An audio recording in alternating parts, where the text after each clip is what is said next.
all know that all objects tend to remain in a state of rest when no external or unbalanced force is applied on it.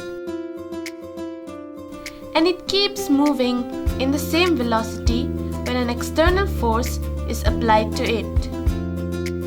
In this video, we are going to see what is Newton's first law of motion. But before we learn about that, let us first learn about inertia. The tendency of undisturbed objects to stay at rest or to keep moving with the same velocity is called inertia.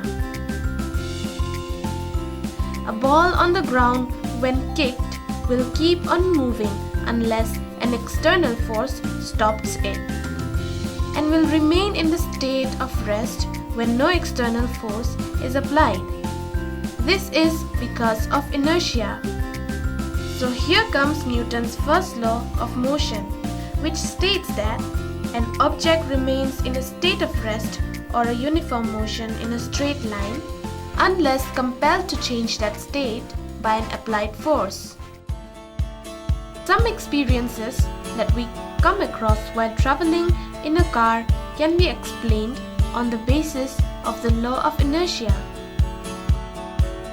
Before the car starts to move, our body tends to remain in the state of rest, and when the car moves suddenly, our body tends to fall backwards. This is because of the sudden start of the car brings motion to the car as well as to our body. This is due to inertia of rest.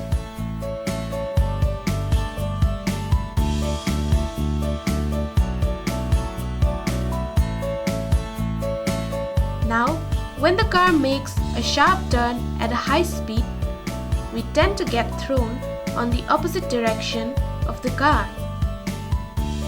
This is because our body tends to continue in the straight line motion. Now, why does this happen? This is due to inertia of direction.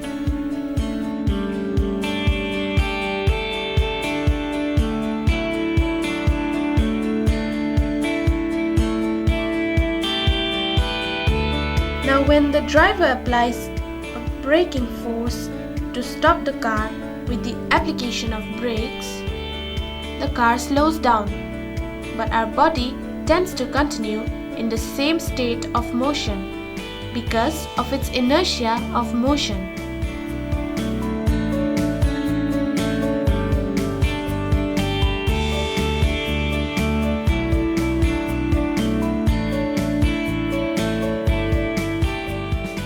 From this example, we can say that the first law of motion is also known as law of inertia. Hence now we can understand that all objects resist a change in the state of motion, and the body or objects will remain at rest unless acted upon by an external force.